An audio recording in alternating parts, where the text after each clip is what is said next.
Esto me parece una definición más interesante que la que propone el propio Russell, que dice la autonomía para gobernar sus propios asuntos. Y acá sí entramos en un tema bastante urticante, porque esa autonomía para gobernar sus propios asuntos depende del modelo universitario. ¿Cuál modelo universitario? ¿El de las universidades estaduales americanas o nórdicas, que ahora los parlamentos definen una junta directiva y seleccionan al rector a través de como si estuvieran eligiendo un consultor? ¿O el sistema de gobierno en el cual la propia comunidad, que podría tener más visos de corporación, elige quiénes son los que lo gobiernan? Ahí entramos en otro tema. Yo no ascribo al pensamiento que autonomía es igual a autogobierno. Yo creo que son dos conceptos distintos, pero hay espacio para que el Estado hay obligación de rendición de cuentas. Es decir, también hay que situarnos en el espacio nacional. Si en el espacio nacional tenemos una tasa de egreso que estadística, aunque estén un poco obsoleta, está en el orden del 20% en la universidad estatal, es que tenemos un gran problema. Entonces tiene que aparecer el tema de la rendición de cuentas y la responsabilidad social. Acá con Carlos Pérez Racetti, que está en el público, nos tocó evaluar una universidad grande y entre las visitas a unidades académicas le preguntábamos al consejo directivo de la facultad si sabían cuál era la tasa de deserción de la facultad y no tenían ni idea. Por eso estaban ocupando de las hormigas, que era dar una licencia o una beca, etcétera, y no tenían noción el consejo directivo de cómo era el rendimiento de los alumnos de la facultad. Así que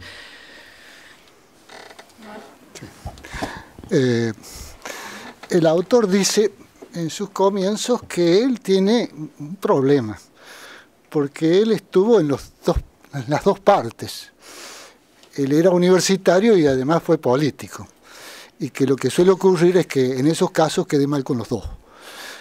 A Juan Carlos y a mí nos pasa lo mismo.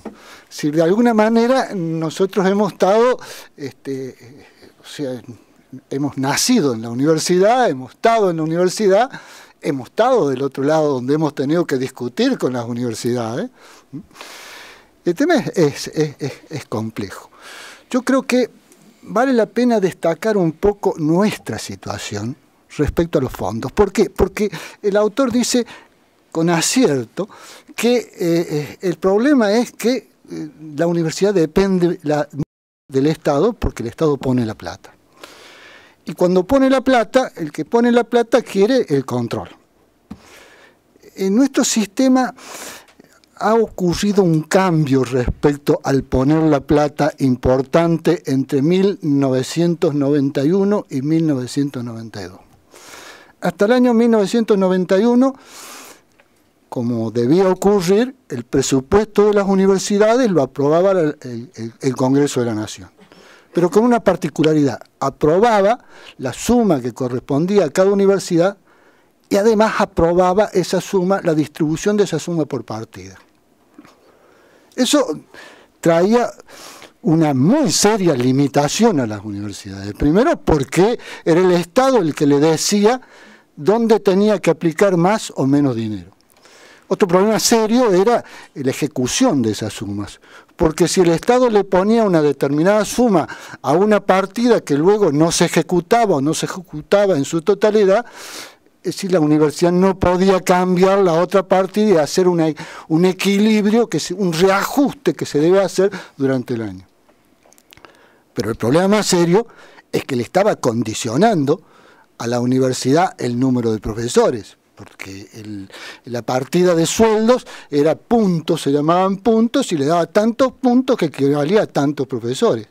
Es decir, había una seria limitación en el tema presupuestario, a través del control. A partir del año 1992, el sistema cambia. Ahora, desde ese momento y hasta ahora, el Congreso de la Nación le aprueba una partida global a las universidades que le permite a la propia universidad hacer su presupuesto distribuido, le permite reajustarlo, y entonces se ha retomado en mayor sentido el criterio de libertad académica, o por lo menos se ha evitado ese control tan fuerte que el Estado ejercía. No obstante, todavía queda algún problema en ese tema, Porque es cierto que el Estado no le está definiendo sus partidas presupuestarias, pero sí le está definiendo entre las universidades del monto global asignado a las universidades cuánto va para cada una. Y ese es todo un problema, porque ahí empieza el lobby. Nosotros hemos tenido experiencias muy graves en este tema. Yo recuerdo en el año 92 que las universidades discutían con el presidente de la Comisión de Presupuesto en su oficina el tema de la distribución entre las universidades, se pusieron de acuerdo en una lista y cuando bajaba la lista de la oficina al plenario, una mano traviesa cambió la lista y cambió las cosas. Es decir, ha habido nosotros hemos visto universidades que un año lograban un aumento sustancial del presupuesto sin ningún criterio porque había determinado peso político dentro de la legislatura que lograba eso.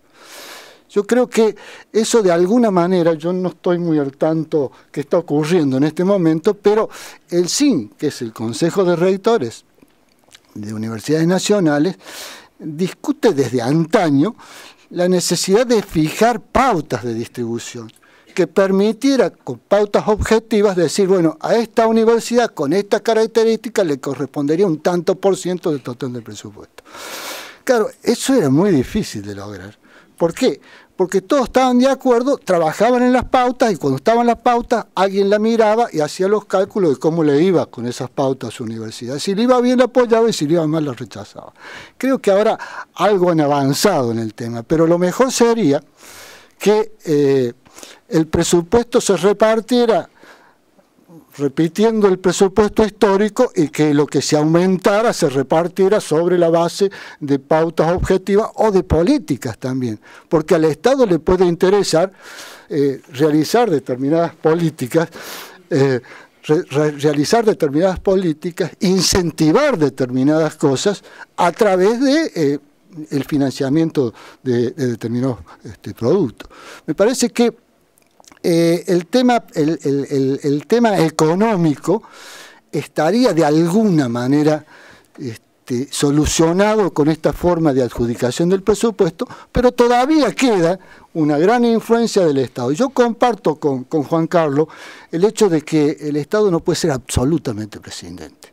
La autonomía es muy importante, pero insisto, cuando se discutió el tema de la autonomía acá, había dos posturas extremas. La postura de algunas universidades nacionales, muchas, encabezadas por la UBA, que sostenía que la autonomía era absoluta, que no admitía ningún tipo de recortes.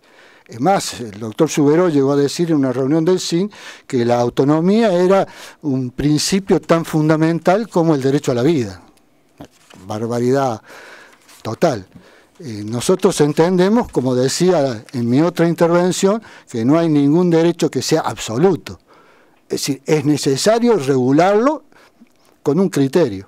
Y nuestro sistema lo regula, creo, la ley actual lo regula, me parece, siguiendo, y diría siguiendo de casualidad, porque el libro no existía en ese momento, no sé, la idea que el autor plantea. Dice, la regulación en su punto más crítico debería estar, o el control debería estar en manos de los propios universitarios. Y eso es un poco lo que ocurre acá. ¿Cuáles son los aspectos en que la autonomía se ve de alguna manera afectada por la legislación actual? Primero, un aspecto claro es el artículo 43. Y el artículo 43 tiene una razón fundamental.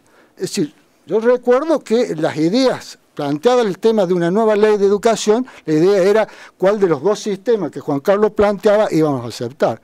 Y me parece que en un primer momento se tendió a decir que los títulos eran habilitantes académicamente y no profesionalmente. Y la reacción de las universidades fue total.